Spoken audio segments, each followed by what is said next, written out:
Hello दोस्तों, स्वागत है नई वीडियो में। आज की इस वीडियो में हम लोग देखने वाले क्लास 10 के मैथमेटिक्स के वायरल एमसीक्यू क्वेश्चनों को, जो कि काफ़ी तेज़ी से वायरल हो रहा है। यहाँ से आप लोग को डायरेक्ट एग्जाम में हूबहू क्वेश्चन देखने को मिलेगा। तो अगर आप भी क्लास 10 की तैयारी कर रहे हैं तो इस वीडियो के अंत तक बने रहें, और अभी तक हमारे चैनल में आप नए हैं तो सबसे पहले चैनल को सब्सक्राइब करें और बेल आइकन को प्रेस करें, ताकि जब भी मैं वीडियो अपलोड करूँ तो इसका सबसे पहले नोटिफिकेशन आप तक पहुँचे। इस चैनल के माध्यम से क्लास 8 से लेकर के 12 तक की सभी विषयों की संपूर्ण तैयारी कराई जाती है। यही एकमात्र चैनल है जहाँ पे आप लोगों को सटीक प्रश्नों की तैयारी करवाता है। तो आइए हम लोग क्लास 10 के मैथ के क्वेश्चनों को देखते हैं। सबसे पहला प्रश्न है आपके पास में कि 5005 का अभाज्य गुणनखंड क्या है। ठीक है, 6 × 7 × 11 × 13, 5 × 7 × 11 × 7 × 13, 5 × 7 × 11 × 13।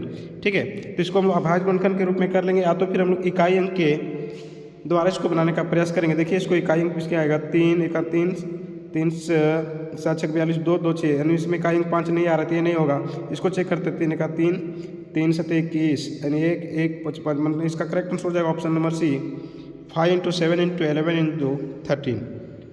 दूसरा कह रहा है अधिविभाजन एल्गोरिथम ए बराबर बी क्यू प्लस आर। ठीक है, में ए बराबर 72, क्यू बराबर 8, आर बराबर 0 हो तो बी का मान क्या होगा। ठीक है, ए का कितना है 72, तो यहाँ पे ए की जगह 72 बैठाएंगे। बी का वैल्यू कितना है, बी का वैल्यू है नहीं पता, रहने देंगे। क्यू का वैल्यू हमारे पास है क्यू 8। ठीक है, आर का वैल्यू है हमारे पास 0, तो यहाँ हो जाएगा 72 बराबर 8b, इसलिए बी बराबर हो जाएगा 72/8 यानी कि 9।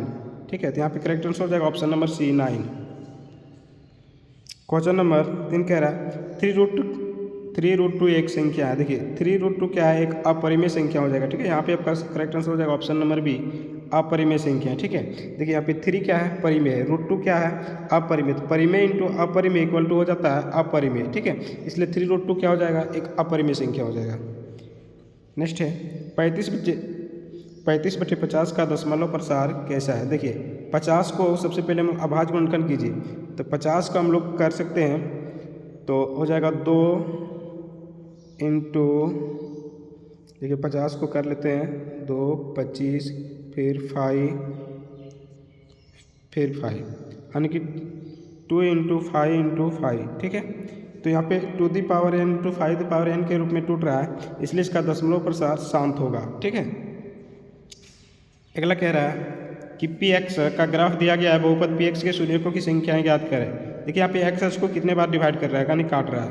यहाँ पे 1 बार 2 बार काट रहा है। ठीक है, जिसके इसका शून्यक जो हो जाएगा 2 हो जाएगा, इसलिए ऑप्शन नंबर सी इसका करेक्ट आंसर हो जाएगा। ठीक है, ऑप्शन नंबर सी करेक्ट हो जाएगा 2। नेक्स्ट है, कह रहा है कि बहुपद x² - 15 का शून्यक क्या होगा। देखिए, जो बहुपद x² - 15 का शून्यक हो, देखिए यहाँ पे बनाने के हम लोग प्रयास करेंगे। x - 15 है, तो यहाँ पे √15 का हम लोग होल स्क्वायर कर सकते हैं। ठीक है, a² -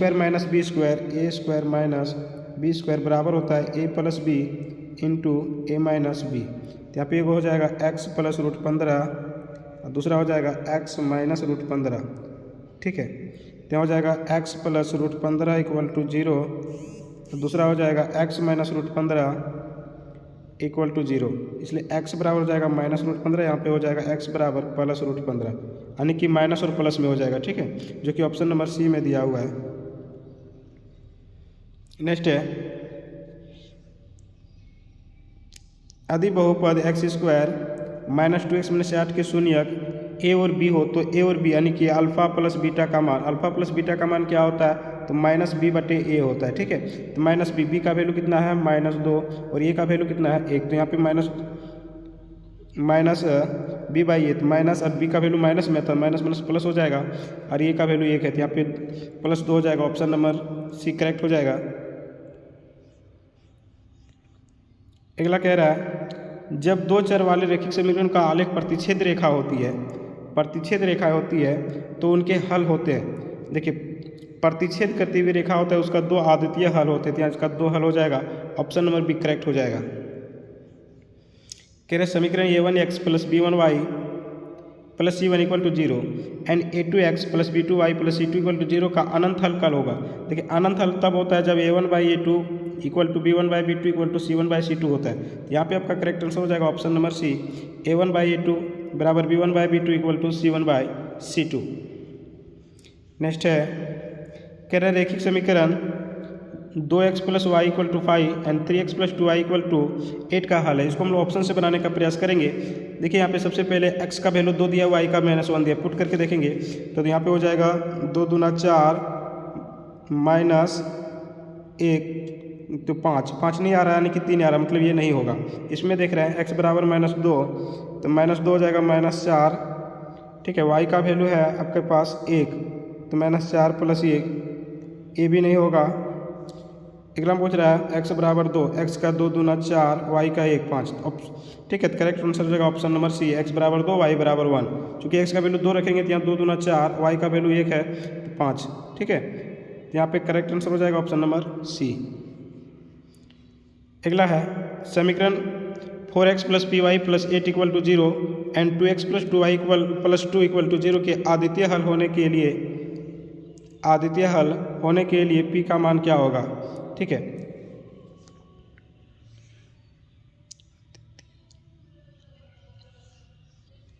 तो क्या बोल रहा है इसका अद्वितीय हल होने के लिए p का मान क्या होगा, यानी कि a1/a2 b1/b2 ≠ c1/c2, यानी कि इसका करेक्ट आंसर हो जाएगा option number A, p = 4। Next है निम्न से कौन द्विघात समीकरण है।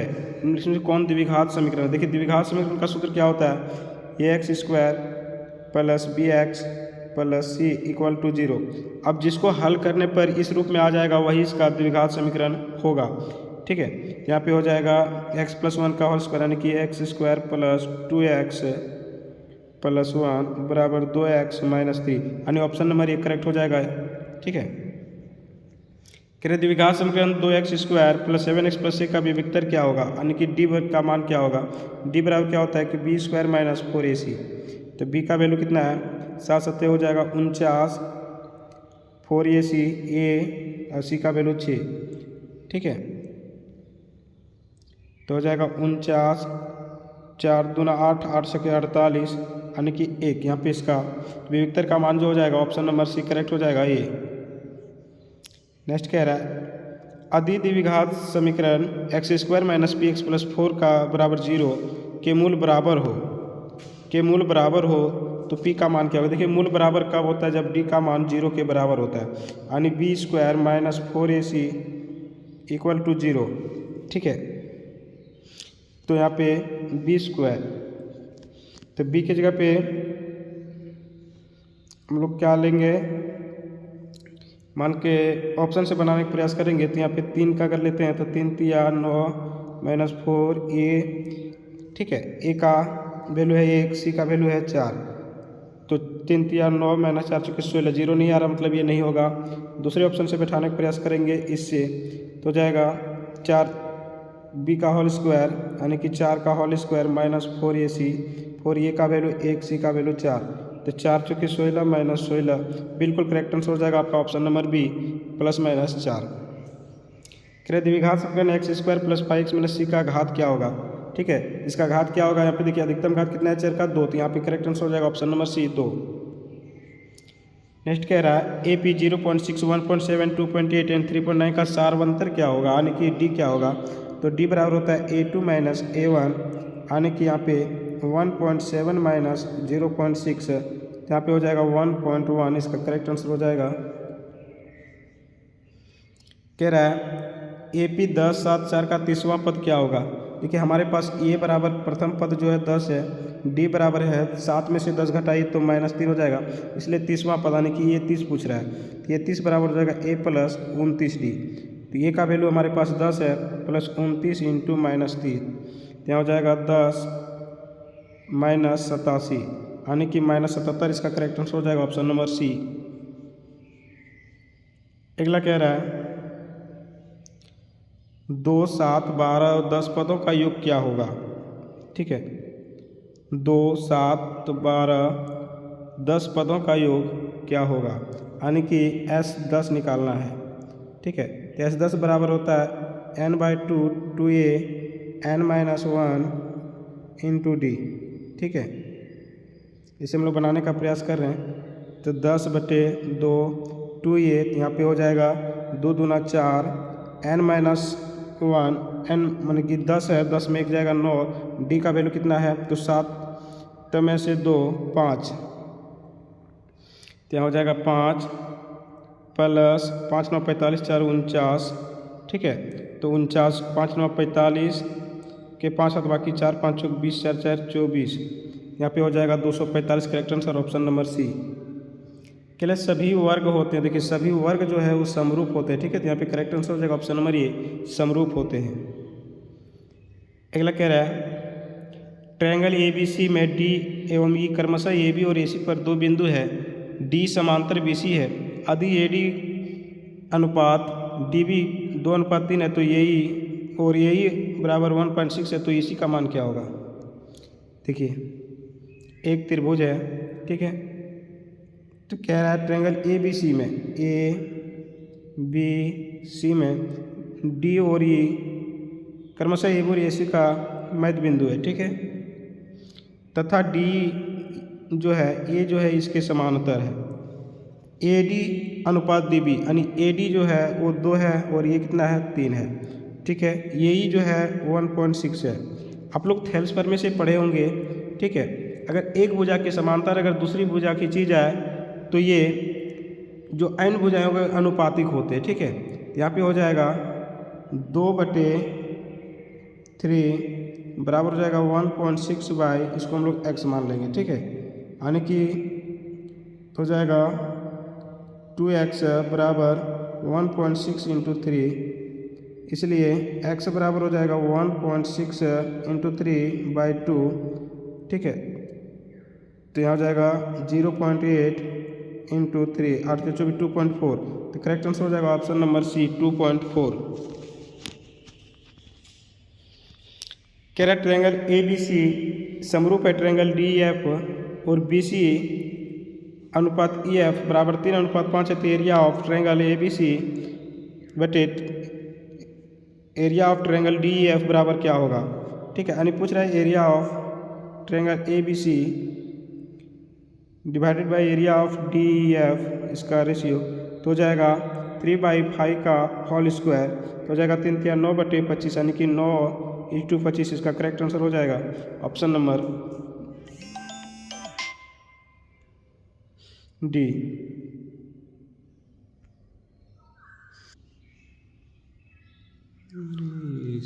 देखिए नेक्स्ट प्रश्न है कि कॉस ए बराबर 3/5, तो कॉस ए की कॉस ए बराबर क्या होता है। तो प्यारे बच्चों आप लोग बोलेगा सर, ठीक है। आप लोग एक फार्मूला रखिएगा, पंडित बद्री प्रसाद हर हर बोल, यानी कि B/H होता है, ठीक है।